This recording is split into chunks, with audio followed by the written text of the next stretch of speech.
Okay, people, I'm back.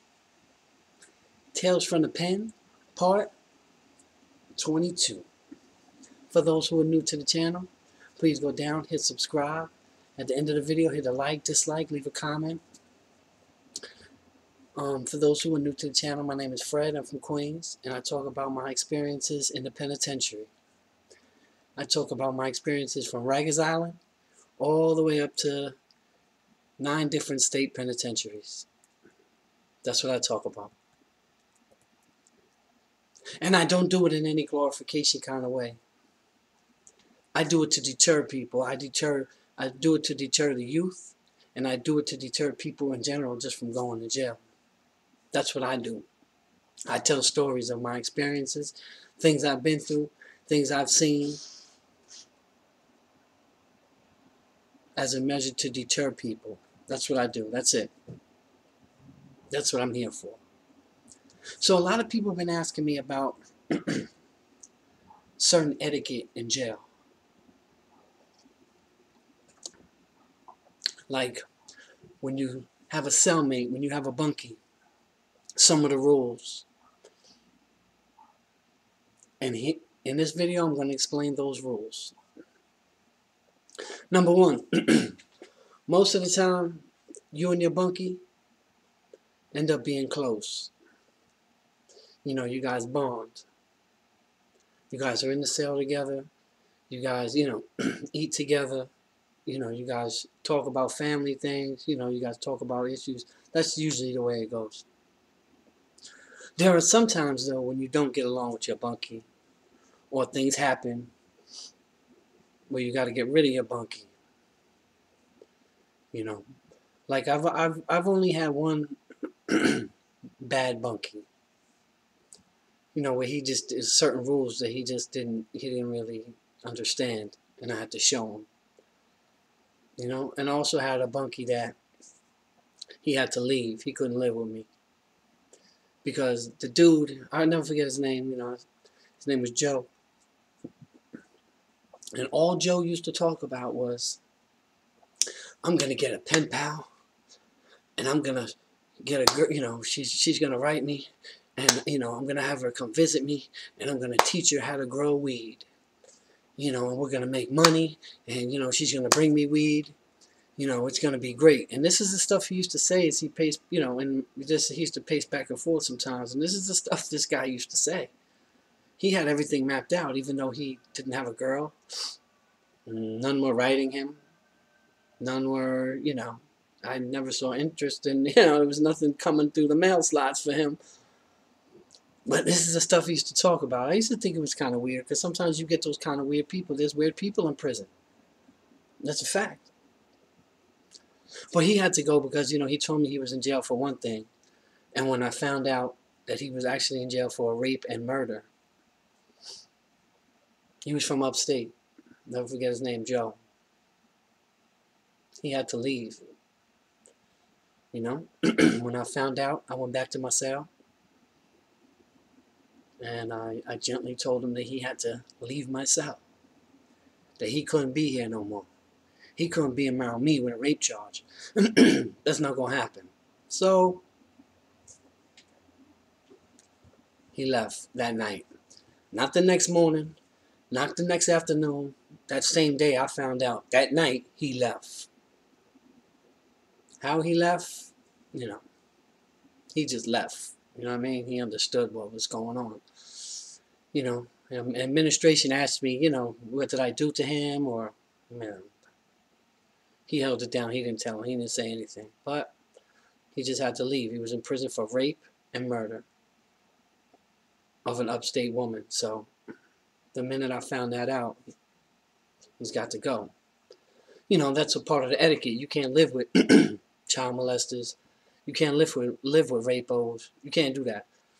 And if other people find out that that he's a rapist, or that he's a child molester, or he's that, and you're still living with him, you're considered just like he is. That's a fact. So, even other people would have found out that this guy was a rapist and murderer, and they thought that I knew, I could be treated just like him. and we ain't taking those chances. So, you know, as I always say, you know, you got to leave. That's it. That's the way it goes. Bring me somebody better. You know, but again, sometimes you get real cool. I had one bunkie, me and him was like, you know, we were tight. But the thing is that he had gotten knocked 4 different times while he was during his bid, during his 10, 12 years, whatever it was. When I met him, he had like 10 years in, 8 years in. And he had been knocked 4 different times with weed-related charges, marijuana. You know, from smoking it to getting caught with it to getting caught on a visit, his girl bringing it in. Like, he's been caught numerous times. And every time you get an offense for like weed or something, say the first offense may be 30 days, or the first offense may be 60 days, the second offense may be, you know, 120 days, the third offense is going to be 8 months. You know, like it goes up every time you get those type of offenses. So one day they searched our cell. We were both on a visit. We were both on a visit. You know, and other dudes came down there and they was like, yo, they're searching your cells. I was like, damn. I knew I was good. But, you know, it is what it is. Because that's how it goes. Whatever's in that cell is both of yours. That's the way it goes. You can't be like, oh, hey, it's not mine, it's his. That's ratting. That's being a snitch. It happens all the time.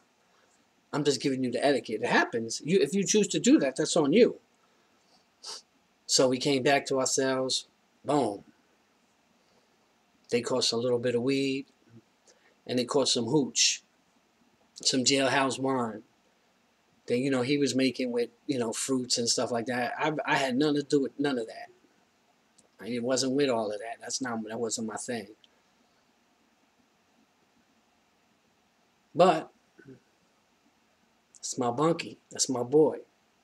And I knew this was his 5th weed charge, which would mean he's going to get probably a year, maybe a year and a half in the box. So I took that. I went to the tier hearing, and I took it. I said the weed was mine. Why? Because, again, that's what you're supposed to, that's just the way it goes. There's different rules in there. There's going to be some people who say, well, I'm not going to take that. You know, that's cool. But that was my boy, and I never had a weed charge or nothing. You know what I'm saying? Shout out to D-Block. I took the weed, and he took the alcohol. Said that was his. I took the weed. I got like 60 days. And the crazy part is he ended up beating the alcohol charge. Because they had threw away what they had caught. And then he asked, well, was anybody certified? Who was certified that knows that that was alcohol? Because you have to have certain certification to test certain things, even as officers. And nobody was certified that had tested that, and he ended up beating it.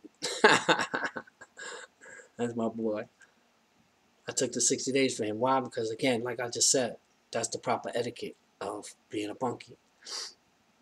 You guys become cool. You guys become tight. Families become intertwined. You know what I mean? That's just the way it goes.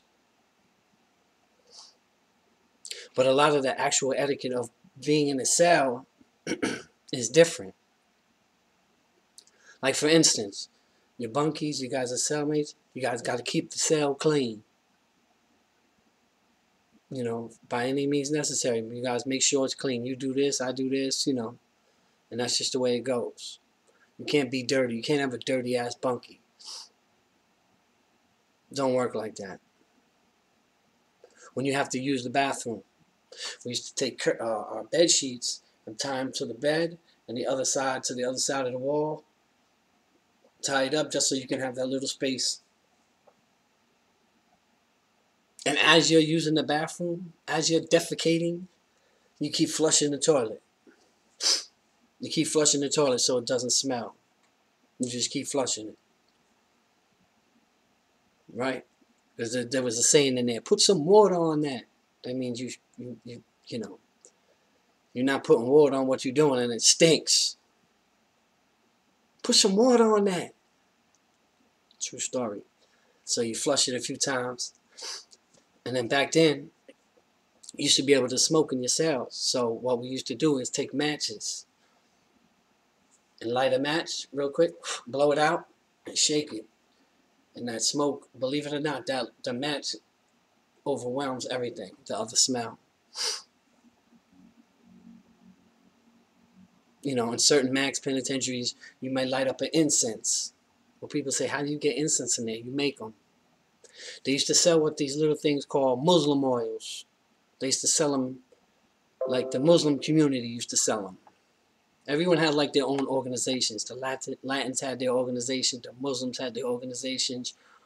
You know, the African Americans had a certain African American organization, something like that. There was always organizations. And they would always sell something and have fundraisers for their organization. And each one sold different things. The Muslims, you know, so in most jails they sold what's called Muslim oil, little oils. Now you can use them. A lot of people used to buy they used to cost like $1, $1.50. So like for instance, for me, like 10, I'll get 10, and they have like the smells like Polo, or you know, whatever perfume it is, and you buy them. And then what I used to do is I used to open them, and I used to have a big baby oil, and I used to put them all just open, just drop them right in the baby oil. Just open them and just drop the plastic and everything, just drop them right in. They sink to the bottom, shake it up, and now your oils, when you put them on, you know, you're going on a visit. Smelling good, smelling like Perry Ellis in this piece. You see? So what also we used to do is to take the Muslim oils, like I said, and just say you had a lamp. What I used to do sometimes if I had a lamp, the bulb, when it would be really hot, I'd take a little bit of the oil and I'd rub it on the lamp, of the bulb of the lamp. And the heat smells it throughout your whole cell. Just putting on the top of the light bulb. Facts. And the other thing was, we used to take one sheet of toilet paper, okay, one little sheet, and we used to take the oil and rub it in the toilet paper and then roll it up like a joint. So it's skinny and long now, and then you light it. And when you light it, that's the incense, because it has the smell of the Muslim oil. And when you didn't have Muslim oil, we used to use deodorants. Whatever your deodorant is, you take the sheet of toilet paper, like I'm saying, you lay it down, and you rub your deodorant on it, and do the same thing. You roll it up, and then you light it. Now don't try this at home, kids. But it smells. It gives off a smell. So when the other person's using the bathroom, you light that, boom, done. That's just the way it goes. You know, there's certain etiquette, like I said, you can't spit in the sink. There's one sink, okay? You can't spit in the sink. Like in the morning when you're washing your face, when you're brushing your teeth, you go over and you spit in the toilet. You spit whatever's in your mouth in the toilet. You keep the sink clean. You don't spit in the sink. If you fart, you better light a match. Everybody farts, like, ew, everybody does it, so let's not get crazy. You fart in the cell, you light the match. And when me as a bunkie, you know, when I would smell the match, I'd be like, oh, you blew it up, huh? Stink ass. You know what I mean? And another thing is you respect everybody's stuff. You don't go through, you know, your bunkie stuff at all, anything. You don't go through his pictures. You don't go through, you know, unless offered. You do not do that. These are just certain things. At nighttime, when it's really, really late, and you have to urinate, even for your neighbor's cells, because some of them, when the toilet's flushing there, woof, woof, woof, loud as hell, like the whole block hears that. So you urinate into the toilet. What are you going to do, right? So what we used to have is a cardboard, and we used to put it on top of the toilet. Or towel, anything over the toilet. So you just don't flush the toilet. The smell doesn't come out or nothing like that. Because if you do that and you wake him up, now it could be a problem. He could be irritable. And you could have some type of tension. Which I've seen in a lot of cells. A lot of dudes in a lot of cells have a lot of tension. You know, I've seen dudes, you know, damn near get murdered in their cells. I've seen dudes, you know, I knew one dude, he tied his dude up, he tied his bunkie up. Tied him up. Fucking hog tied him and left him on the bed. And when they came in the morning, like, what the hell? What is this? Dude was like, he's disrespectful. Tied his ass up, hog tied him with sheets. True story. You know, lots of fights. A lot of people get murdered in themselves because, you know, at night it's just you and him. The door's locked. What you gonna do? You know, so you got to have some respect. You have to have respect for your bunkie. If not, it's gonna be you're gonna have a long journey.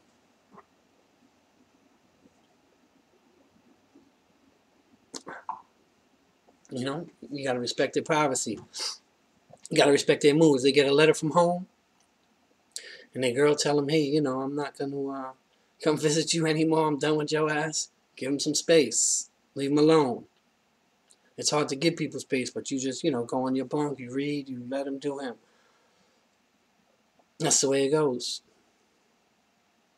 But like I said, I've only had one real bad bunkie. That was that kid. I swear, all day he used to talk about, we're going to get me a pen pal. And that's a big thing in the prison system is pen pals. Because they have all these pen pal programs where you can write. You can write a little something about yourself. And send in a little picture. And they used to put it on the internet, or they used to have their own little magazines. And women would write you. Men would write you. Whoever would write you. And they would write you in prison. And there's a lot of lonely people in prison. So, some people didn't care what the girl looked like. Didn't matter what she looked like. I'm not going to put any descriptions. I'm just saying, it didn't matter what she looked like. As long as she was coming on that visit. As long as she was bringing those packages. You know? Knowing damn well when as soon as they get out, they're going to dump her. But that's just the way it goes. There's a lot of lonely women out there who feel secure knowing that their man is in prison and he can't cheat on them physically, right? So they become secure in that. And they build bonds through letters and all that. Then she starts to come visiting and, you know, next thing you know, she's got, you know, a tattoo of his name on her neck. I've seen that so many times. I used to look at us for like, come on. A lot of lonely women for a lot of lonely men. So it's just the way it goes. I knew this one lady who, when the kid went, she was always coming to visit my man Kev. When Kev went home, you know, was left her within a week. And then within 2-3 weeks, she was already back on the visiting floor. I was like, who is she coming to see? I seen her come in. I'm like, who is she? And she had somebody else already from the same jail. It's crazy. It's craziness in there. But yeah, I just wanted to do a little brief video and talk about cell etiquette. And the stuff you can. And the stuff you cannot do. You know? You know, because there's a lot of people question me about it. A lot of people ask me, what happens when you do this or do that? You know, as long as you're respectful, everything's going to be okay. You know, and hopefully you get a good bunkie, like I said. But you just never know. But why take those chances? Why risk it? To all you kids out here, you already know my motto, stay in schools. Stay your ass in school. Be something. So you don't have to worry about what kind of bunkie you're going to get. And you know what kind of nonsense your bunkie's going to be on.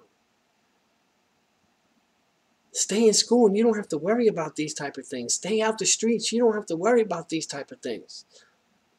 Everybody, you know, a lot of people, you know the difference between right and wrong like I did. I just chose to ignore it. Don't be like me. Don't ignore it. Don't be an idiot. Do something with your life. Be something with your life.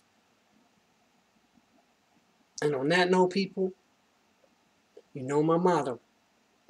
Experience is the greatest teacher. But somebody else's experience can be just as valuable if you pay attention and listen. And on that note, Fred White, signing off.